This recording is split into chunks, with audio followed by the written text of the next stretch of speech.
Hello everyone, this is your friend Clyde Temple and we're going to talk politics again. Except this time, we're going to be a little more intense than we had before.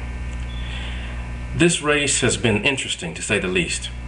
But by the same token, I want to talk about John McCain and his sad and sorry pick for a vice presidential running mate.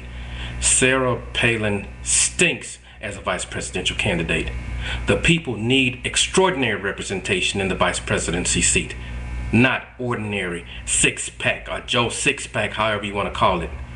The people of the United States deserve to have their highest office dignified by people with massive intelligence that eclipses their own.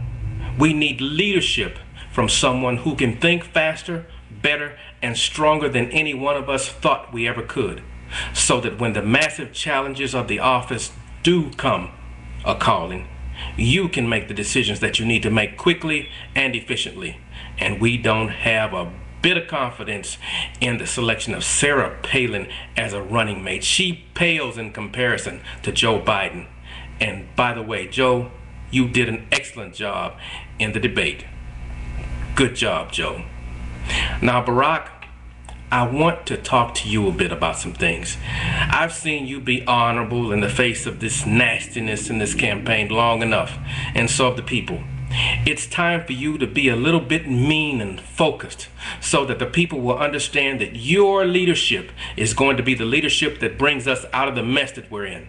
Your leadership is going to bring us out of the depths of despair that many people feel. Your leadership is going to be the voice that rings throughout the world, that brings the face of American diplomacy and democracy to a world that is waiting to be quenched, because the world is a dry land and the world needs the leadership of Barrack Obama. And Barrack, we call on you to bring the rain. It's time to stop making nice and to bring the facts. Stay on message and don't be distracted by the number 2 on the ticket of the Republican Party. We don't need her. We need you and Joe Biden. Number 1, don't dignify every basketball flop and outcry from these Republicans. If you look at everything that they've ever said about the campaign, every issue that they've brought up, they don't come close to addressing the issue that each one of the so-called Joe six-pack that Miss Sarah Palin mentions needs to have addressed. We want things that are very simple, concise, and plain.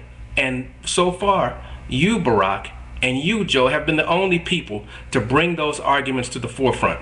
Number 2, when you attack, be surgical, be devastating, and make sure that you're brutal and disciplined in your attacks. You do, after all, have the Republican record that speaks volumes against them for you. Stop making excuses and kick some butt and don't apologize for it. Number 3, overwhelm them with the message and the issues. We need to hear what we have going for and with you. We want you to not waste time playing games with these people. Get out there and kick some butt and quit playing with these people. We have an election to win, a country to govern, and a legacy to lead. You won this nomination because we trust you to do what it takes to win the election. Now earn what we gave you.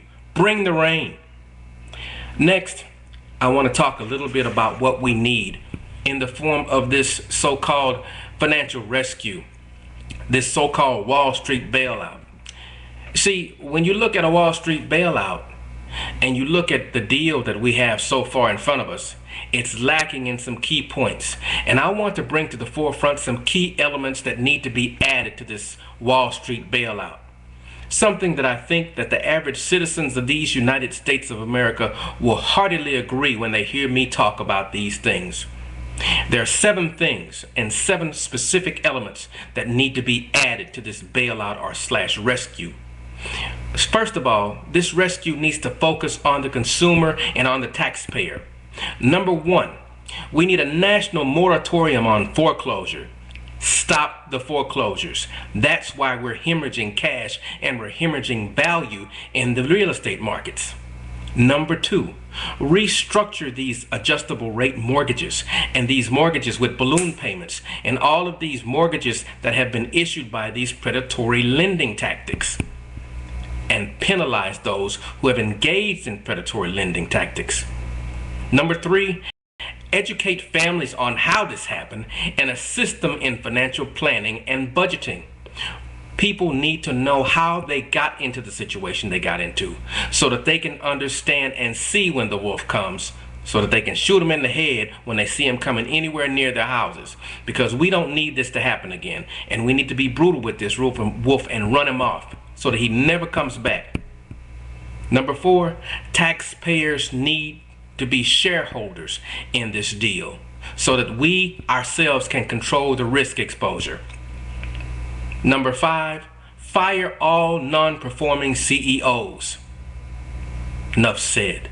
Number 6, the CEOs who remain should have no salaries for 5 years. Nothing, not a dime, because you already have enough money. And besides, you've taken our money enough as it is. Number 6, go ahead and calculate the bonuses that you would have made and divert those bonuses to a national teacher bonus fund and distribute those bonus funds to teachers who teach in public schools in grades K through 12. I think that would send a very stern and firm message to those who would mess with the American taxpayer and the American consumer. American consumers and American mortgage holders want to realize and hold on to and grasp the American dream. That means they need to have a home that they can afford to keep and a legacy to leave to their children. They want to be able to make a wage that will be able to pay the bills. They want gas prices that are low enough that you don't have to wonder, am I going to have enough money to fill my gas tank? Am I going to have enough gas in my gas tank this week to get back and forth to work?